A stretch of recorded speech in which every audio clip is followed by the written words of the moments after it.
Bloomberg has an article that they say China has whole towns focused entirely on making electric cars. Oh my God. Well, they just built one. Yeah. And so it says in the article that at least 20 EV towns are rising to boost manufacturing and research. So China has a history of this where the government gets really excited about something and they throw all their weight into it. And we're seeing that with Tesla's Gigafactory, where it's going up seemingly overnight. You know, it's like setting records for how it's getting built and the speed. But they are building entire towns with, you know, roads and buildings and dormitories and manufacturing complexes and stores and everything. And the reason they're building the towns is they're following what they call in the article the field of dreams mentality. And they're hoping that if they build it, people will come. And by people, it means the companies, the research. So basically, they're just trying to fabricate multiple Silicon Valleys. And this is what they're doing. And it's a crazy, it seems like just a weird sort of, the government is literally building towns and saying, okay, come here and build electric cars. So is this, like you said, they do this with other things as well, or with other ideas, but is this due to the fact that they want the entire country to turn to electric vehicles? Like, is that a mandate of China at this point?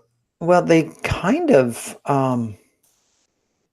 are. And I'm gonna try and share this here, and I hope it presents well. So this is a chart from the article showing how China here is blue, and how it's just growing and growing and growing and growing and growing, even while Europe kind of plateaus and the United States hasn't grown that much. You see the rest of the world and China are just continuing to grow. And now, according to the article, they said that China accounts for 50% of EV car sales in the world. We're here. This is 2040. This is an expectation. Projection. Yeah. But yeah, I mean, that was crazy in the article, what they had said. And I think it was Paul said last week that 99% of the taxi cabs in China are EVs. Mm-hmm. And then some large percentage of their buses are already converted to EVs as well. Yeah.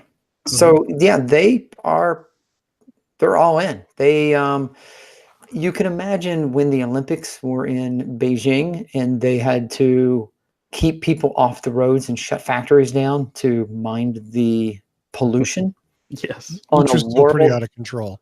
Yeah, which is out of, and on a world stage, the entire world is watching as the Olympics are being run, as marathon runners are running down the roads in one of the most polluted cities on the planet. It didn't look good, and I think that this might be one of their reactions. So building an entire town on the infrastructure of creating EVs, that's quite a gamble. Yeah. That's especially doing multiple towns. Like that's a unseen amount. Like the scale must be staggering. Yeah, and so I'm sharing a picture here. If you want to see something interesting, get on Google. It's relatively clear. And and Google Chinese, what is it? Abandoned Chinese ghost towns. And here are a few of them. China has in the past built these towns hoping that people would flock to them.